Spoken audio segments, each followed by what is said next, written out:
Welcome, viewers of Me and My Wellness. Today we have a new and exciting episode of Health Up.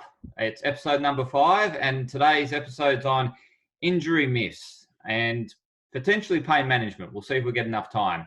But today we have a very special guest, and that's Mitch Hooper. Mitch Hooper's from Longevity PT, and I've known Mitch for quite some time, and he's an amazing guy. He's a power lifter. He can lift 380 plus kilograms on the deadlift, and also run marathons. So figure that. That's incredible body transformation in itself, being able to lift such massive amounts of load as well as then carrying that body over a marathon. So anyway, we'll get more into about Mitch.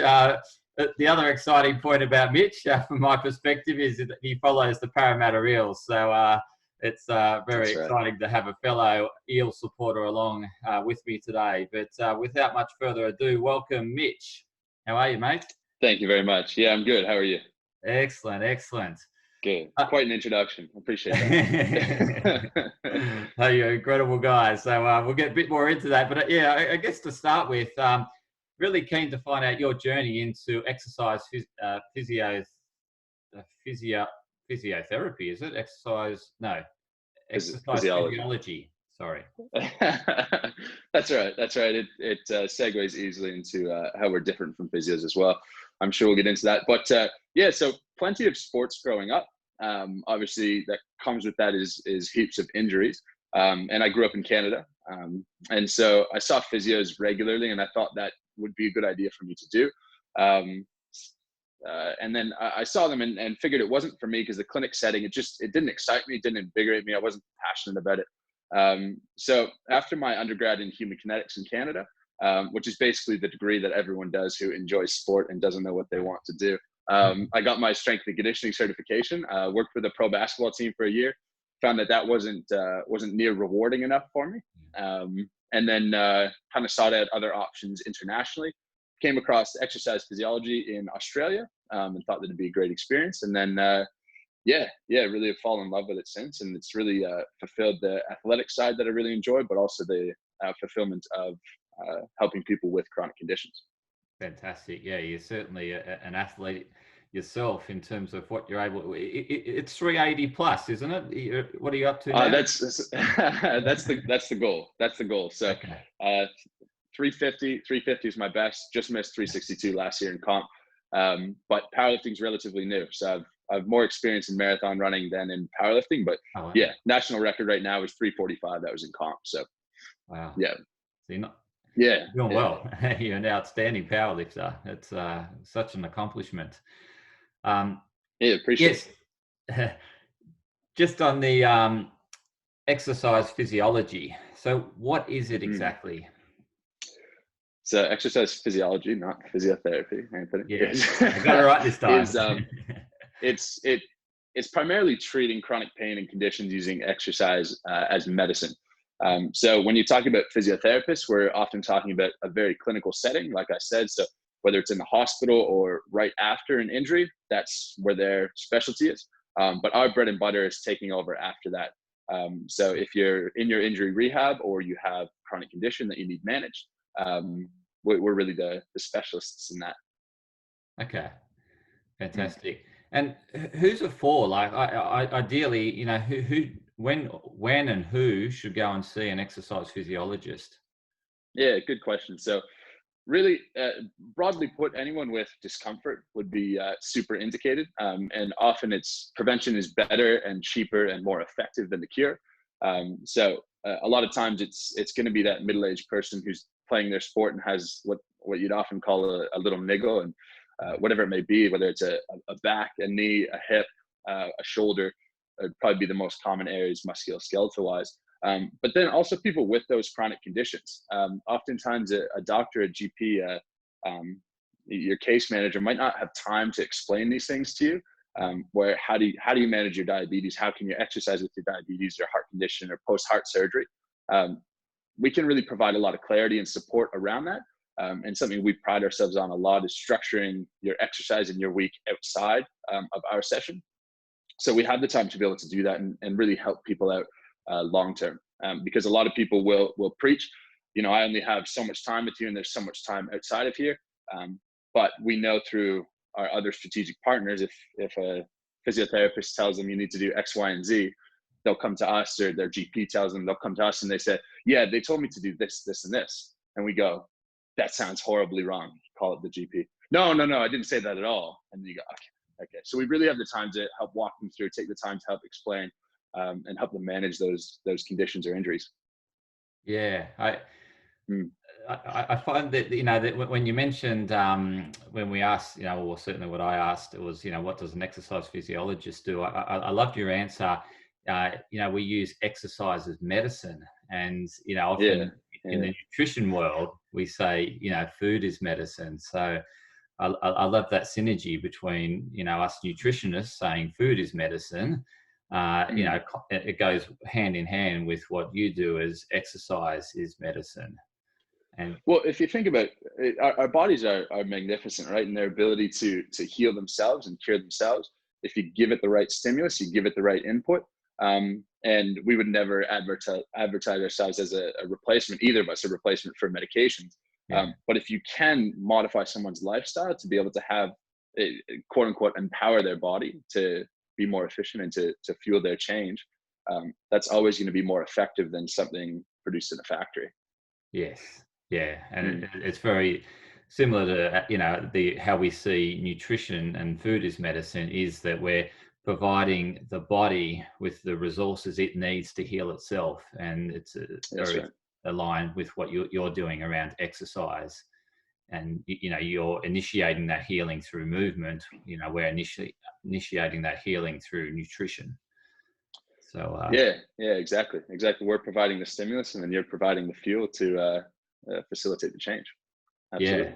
Yeah, it's great teamwork, isn't it? That's right.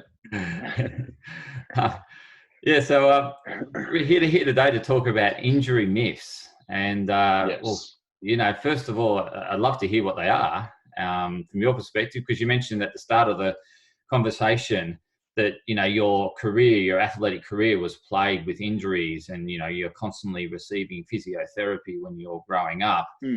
So obviously you've experienced injury firsthand, and so I'm really keen to find out what these injury myths are. And you also mentioned later on in our conversation that prevention is far better than dealing or managing the injury itself. So please explain this injury myths. Yeah. Well, I was really lucky that my injuries were all relatively minor. I was mostly just being a baby about them. But the biggest one, especially when we talk about chronic disease and management of injuries, when we're talking about 40, 50, 60 plus year olds, is the body is not a car. And I say this to people all the time. Your knees don't have a number of kilometers until you need them replaced. Your hips, your back is the same.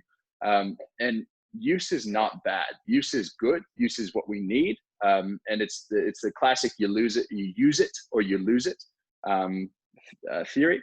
And so it's really bad for people to start thinking that, if I overuse something, then that's inherently going to cause me issues down the track, because that's just not the case. And coupled with that, I'd say your pain does not mean that you have an injury. So arthritis is a really good example, where you move an arthritic joint and it feels bad, and I can appreciate that. But it doesn't mean that moving it is causing damage. So it takes a good clinician to not say, avoid pain always at all costs, because then your arthritis would become horrible, for example. Same thing with injury rehabilitation. So I would say those are the two biggest myths. Yeah, the number of people who think that their body is going to break down just like a machine, because it's natural to think that way, but it's quite the opposite. Okay, that's great to hear, because certainly, myself with sport, you often think, is it time for me to have a shoulder reconstruction because I'm, feeling a bit of, lack of movement or range motion in my shoulder, or, is it just packing it in because it's been overused? But Yeah. it's most likely something else, that either have some weaker muscles or something around it that's not helping it, and it's, there's too much load on a particular area. I mean, what are the common injuries that you see, or the common considered overuse muscles? Yeah. So it's a really timely one to hit this, because it's remarkable when you walk nowadays and everyone thinks they're a runner since the gym is closed, and we're prepping ourselves for, I mean, you talk to the normal joints, you go in ankle, knee, low back, and shoulder are probably going to be the four most common. You hit a couple of those, but just a matter of doing something too much too soon. And it's funny you use the phrase, I might have a bit of my mobility is not as good in my shoulder. Do I need it replaced? And to me, inside I scream, no, you should move it. You can't move it, so keep trying to move it and get it strong, and get it strong as many ways as you can. But yeah, I mean, what we normally see is someone doing anything too much too soon. Okay. The body can do pretty much whatever you want it to. And as you've said, my athletic background, I live that reality.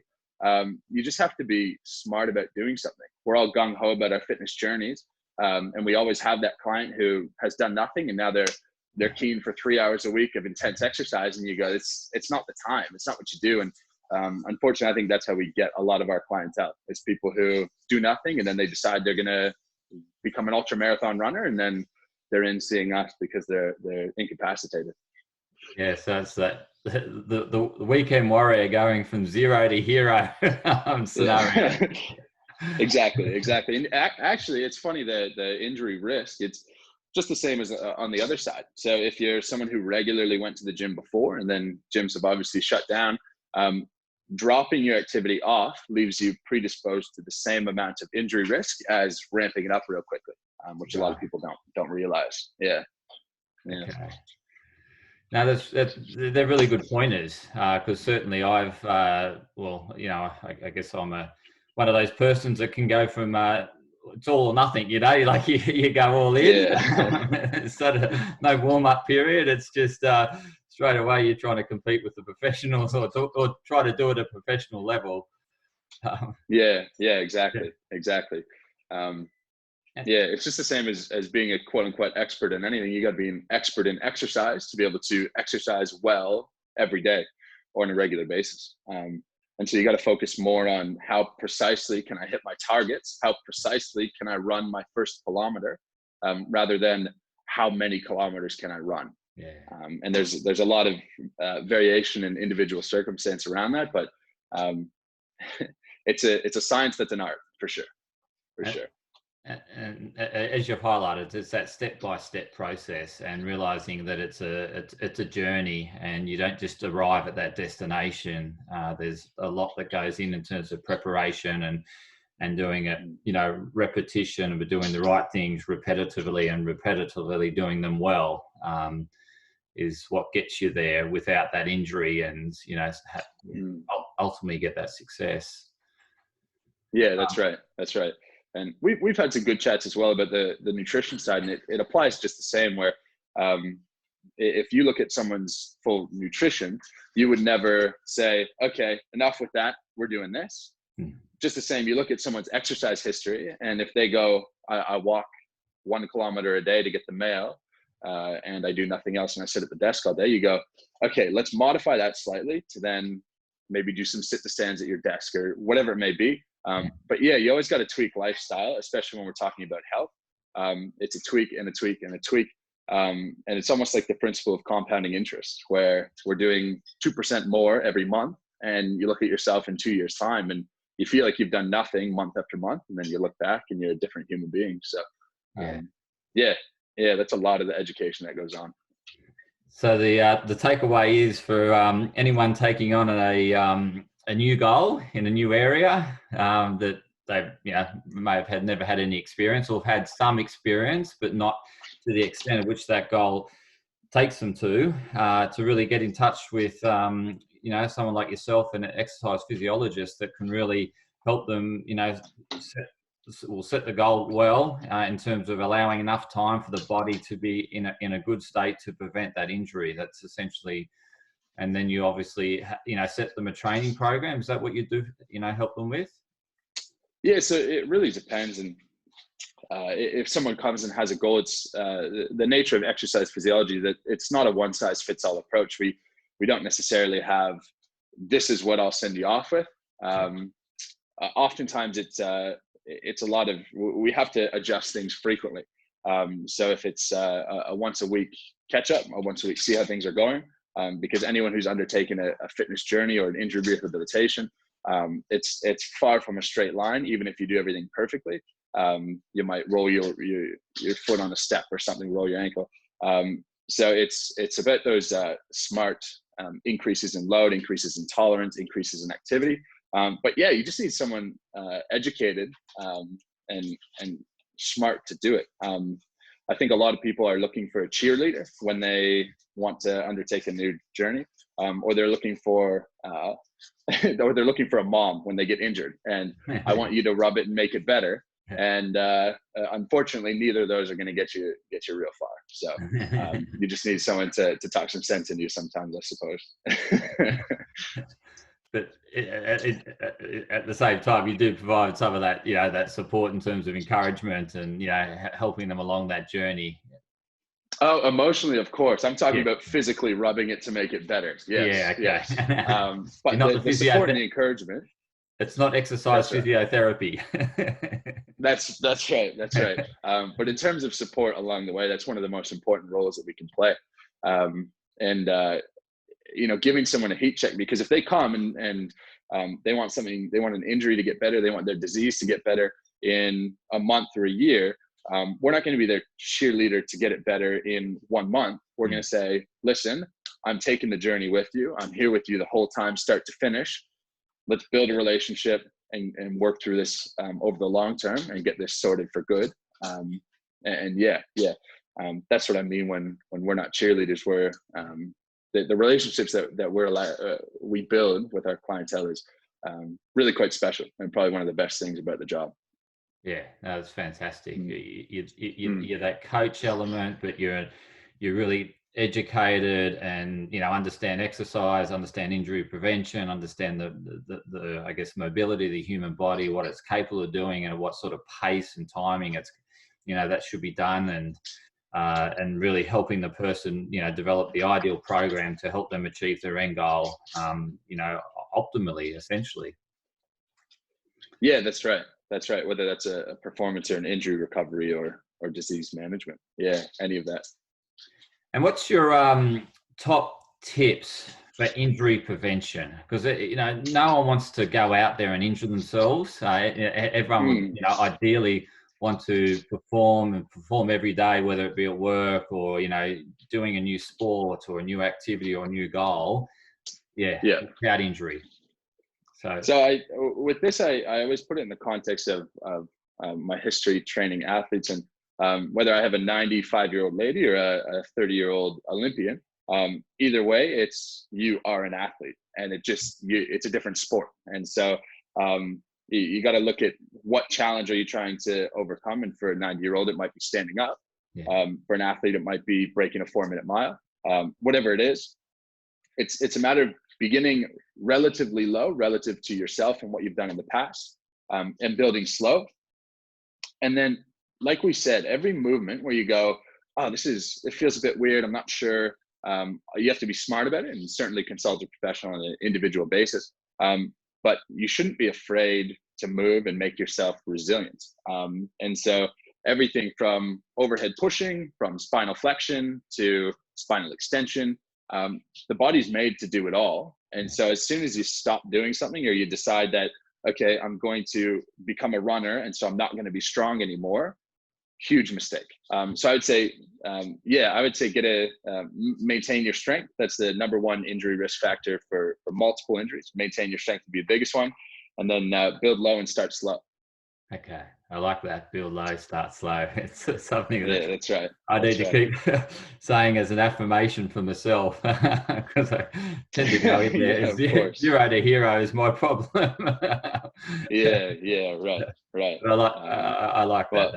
That's excellent tips there, Mitch. With time's getting away from us, and I certainly don't want to brush over pain. So I'm really keen to have you back to really discuss pain in detail. I think it's really important because, that injury, pain, it goes hand in hand. And pain can prevent people from moving, and it flows on to poor sleep and low energy. It can result in depression. So really keen to have a special dedicated topic to the pain subject. So definitely we'll have you back and look to book that time in with you to really discuss pain. Absolutely. Yeah, that'd be awesome. Absolutely. Just whilst we're still in that sort of semi-ISO phase where we're not fully liberated or fully back to normal, and if we ever get back to normal, really keen to get your tip as to what people should be doing and not doing during this period of ISO. Yeah, I mean, it's really the theme of the podcast is don't start into a new journey diving headfirst into the deep end. So I'd say my two best tips are do everything you can to maintain and build strength. It's certainly possible up to a very reasonable level when it comes to health and injury prevention with nothing other than your body weight. I would say that. And second is move your legs, go for a walk. But move your shoulders, move your hips, move your back, move your neck, move everything you can, change your posture as much as possible. Because in the end, movement is medicine. I love it, Mitch. You've summed it up so well, and it's been really insightful talking to you. So, really appreciate your insights, your wisdom, your knowledge. Now, for viewers that are looking to start their big, audacious, hairy goal, or set themselves challenging during this period of ISO, or venture into a new sport, ideally they should be getting in contact with you and starting their journey with you. How can they get in touch with you? What's the best way? Yeah, so I mean, we've got our phone number 1300-964-002. We're also, if you Google us, Longevity Exercise Physiology, we're Longevity PT AU on Instagram or on Facebook. And like you said, if you've got on your